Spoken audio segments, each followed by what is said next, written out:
Welcome everybody, I'm AE2 and this is going to be a video on ME storage systems and their functionalities. Hope you enjoy. So now let's talk about the pros and cons. The pros are, it makes crafting a lot easier, it makes finding your items simpler, it removes the need for organizing your items, and it is a lot more compact than other means of storage like drawers, chests, and barrels. Now let's talk about the cons.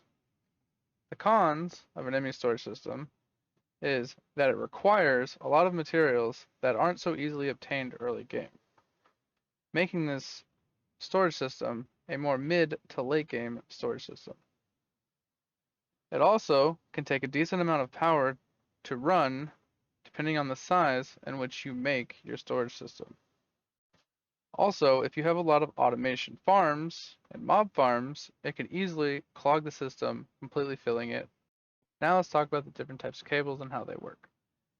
As you can see, we have a glass cable, a covered cable, smart cable, and a dense smart cable. Now, to break this down further, glass cable is a starter cable. It is a simple cable that provides 8 channels to the system. A covered cable is the exact same thing as a glass cable, just with a covering. The smart cable is the exact same thing as a covered cable, but it tells you how many channels is currently in use. It also has an indicator in the center here. This black bar will light up depending on how many channels are being used. The dense cable comes in the same forms as these two, covered and smart, but it can contain 32 channels. The only other cable that we will be talking about in this isn't so much a cable as it is an adapter, which is the quartz fiber.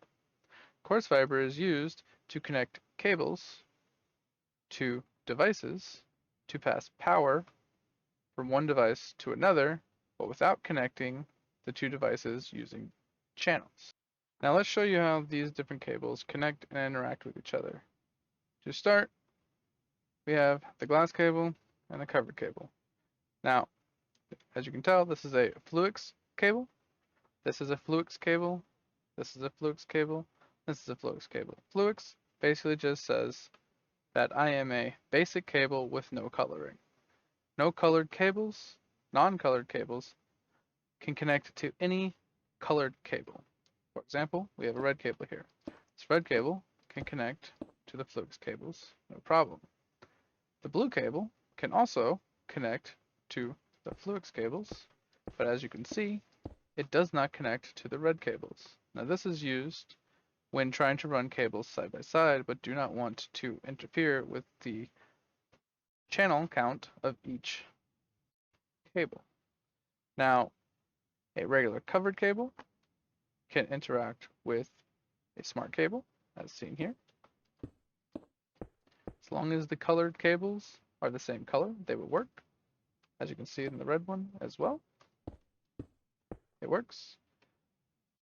Regular covered and smart cables can also interact with the same color with dense cables, as seen here. Now, as we were just talking about, colored cables have to be the same color to attach. As you can tell, we put white. White will not connect with either one of these, but if we use a Fluix cable can connect to all three simultaneously, as you can tell. The glass cable does the same thing, as seen here. Now let's talk about the other items. To start off, let's talk about the ME controller. The ME controller is the brain of the operations. Every faceplate contains 32 channels it can output. So front, back, left, right, top, and bottom all contain 32 channels each. Now, to start, you have to power this ME controller. And the best way to do so is to use an energy acceptor and then provide power to the energy acceptor. And for demonstration purposes, we will use a creative energy cell. For you doing this in your own world without a creative energy cell, I would recommend you use another form of power For example, thermodynamics using dynamos, or draconic evolution, possibly any type of generators you have. Run those power cables directly into this energy acceptor, and this energy acceptor will provide the power to the ME controller using cables. As seen here, you run the cable into the quartz fiber. The quartz fiber will provide the power to the cable. The cable will provide the power to the ME controller, but the quartz fiber will prevent this from being counted as a channel on this cable, which comes in handy later. So from here, we will now talk about a couple interfaces that are very useful for the system as we move along. So first thing being will be the ME chest. The ME chest is the starter chest that you use for this mod pack. All you have to do is connect it to a cable. This cable, as I said before, has 32 channels coming off of this.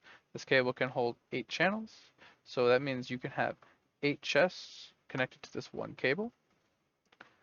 Connect the chest, you insert a storage cell, and then, as you can tell, there is an interface on top and an item inside. Now, the other method you have, which is more for later, is you have an ME drive bay. Works the same as an ME chest, but instead of holding one drive, it can hold 10 drives. And this is how you can make your system way more compact later you get into the mod. So what you do is you will replace your storage chest eventually with ME drives, and then you fill the drive up with 10 drive bays.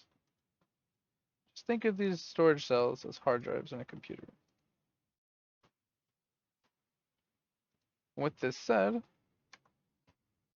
as you can tell, this one has an interface on the chest. This one does not. So in order to access your stuff that was stored in these hard drives, you will need either a crafting terminal, terminal interface, and that has to connect once again to one of your cables coming off of the ME controller. You can do it anywhere you would like. So for example, if I access the controller here, you can see, I can see the stone that is in this chest. Now if we take this out and remove this, there's nothing in the system. But if we drop the 64 stone back in, it will end up in one of these drives. As you can tell, see it says 40 out of 4,000 with one type. And we can access it here, same thing. That is the basics of how to set up your own system. Now that we have gone over all the different items you will need to use and their functionalities, we will cover how to design one yourself. To start off, once again, we will be starting with the ME controller, which is the brain of the operations. Each faceplate has 32 channels, so we will be using a dense cable to provide all 32 channels out from that faceplate without losing any channels. Each connection point of the cable provides enough data for 8 interfaces or 8 devices. So if you remove a point, even though it's still 32 channels going through this, it only has 3 points, so it can only provide data to 24 items. To place this back, you will get the last 8 reconnected. And that is one rule to keep in mind when laying out your system. You do not have to lay them in the ground as seen. You can place them as walls, as shown with the chests instead. And both of these items are interchangeable as well. Just keep in mind, one data point connection can house 8 connections, 8 devices. Dense cable can have 32 channels. So to provide enough, you need 4 points to provide for 32. Now, as you can see the way I have mine laid out, I use red cables, so the white and the red cables would not connect. So we have 32 here, 32 here, 32 there, 32 there. Now, instead of doing it on the floor, you could do walls instead, as seen here. What we did for this one is we connected it through the bottom and ran it across. So it connects over here. And like I said, each data point connection houses 8. So instead of doing 8x4 on the floor using the 4 points of connection, we use the other method, which just takes more cables across the bottom. We do 8 across the bottom to go 4 up, which gives us the wall. Now from here, once you have your layout design in place, all your cables laid out, the last thing you have to do is you have to incorporate your power.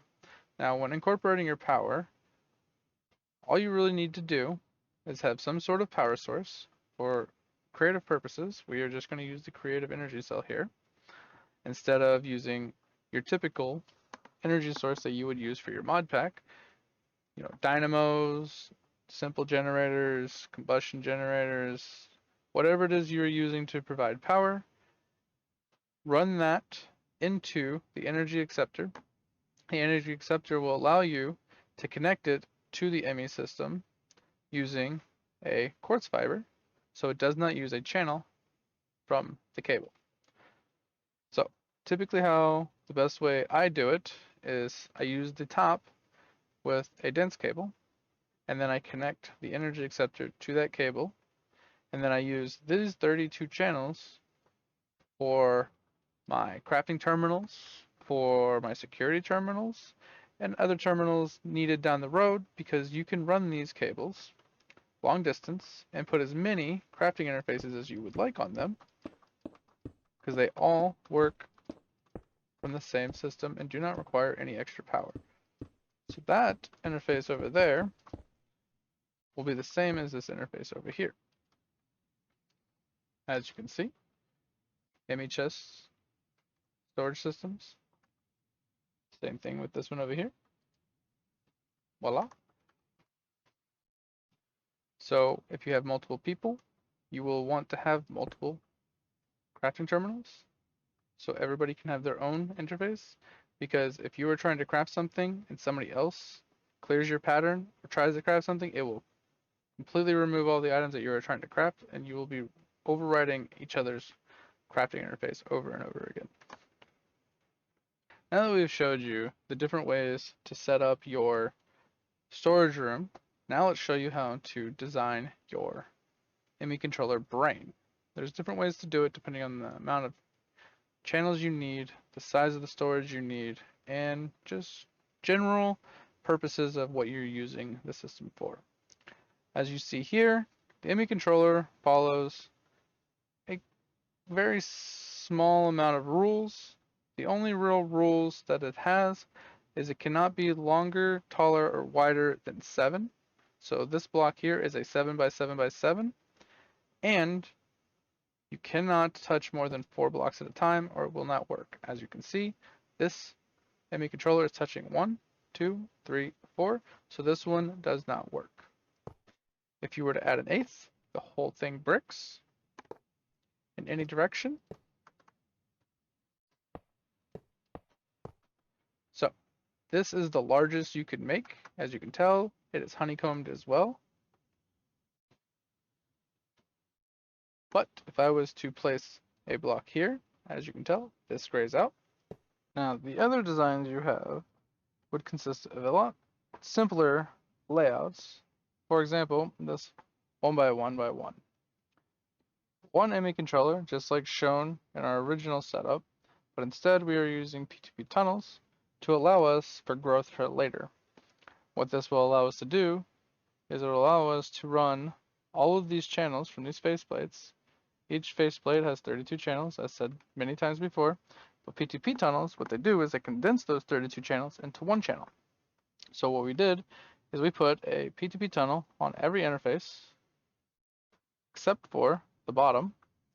And the reason we did this is so we can consolidate all 5 of these channels through this tunnel into this one smart cable, and then we could run this one smart cable, the dense one, to another room for storage later, different storage room, and then we can output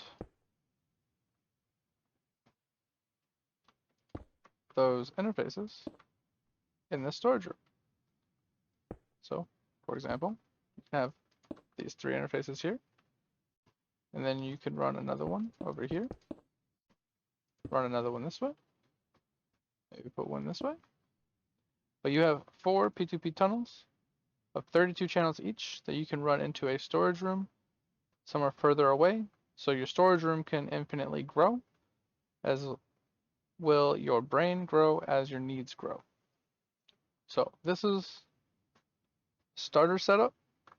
You start with just the ME controller, then you grow from an ME controller to an ME controller with P2P tunnels, so you can drag your storage room to a different area so they do not run into each other as both of them simultaneously grow. From there, you can grow to a 3 by 1 by 1. You can go to a 3 by 3 by 1, a 3 by 3 by 3, and anything in between. Now, here's a 3 by 3 by 3 I've already constructed for you using P2P tunnels as well. As you can tell, we have the power source here, running the cables, using the cable with the quartz fiber to provide power to the system. And how we did this to make it work properly is we're using the top, bottom, sides, and we are connecting all of them, even the middle ones. As you can see, we have P2P tunnels in the center here. We have them all connected. So we use the regular smart cables in the middle, smart cables around the sides, then we connect these 4 with these 8 with a dense cable, and then we run the dense cable to whichever location you want to run these to. And then once again, you use the P2P tunnels associated. So this P2P tunnel you would associate to, for example, this interface, which you would need a small cable, FYI. They do not connect to dense cables. And then this would have 32 channels coming off of this port. And then you can use that for whatever you want. And then so on and so forth with each one of these P2P tunnels. So you end up with 12 channels running through this one pipe to X destination, 12 channels of 32 running off of this one, 12 from this one, 12 from this one, 12 from that one, and 12 from this one. Now, one of them will be gimped. One of them will only have 11 due to the fact that the P2P tunnels do not allow power to actually transpose through them to the blocks. So in one block, you will have to use a dense cable with quartz fiber into the cable to provide power to the ME controller specifically. If you do not, the ME controller will not get power, but the cables will. So this one you will lose a few channels and or at least just one because it has to connect here. And it does not have a P2P tunnel to be run long distance. Typically, you would do this on the interface that you are using for your crafting interfaces for local use.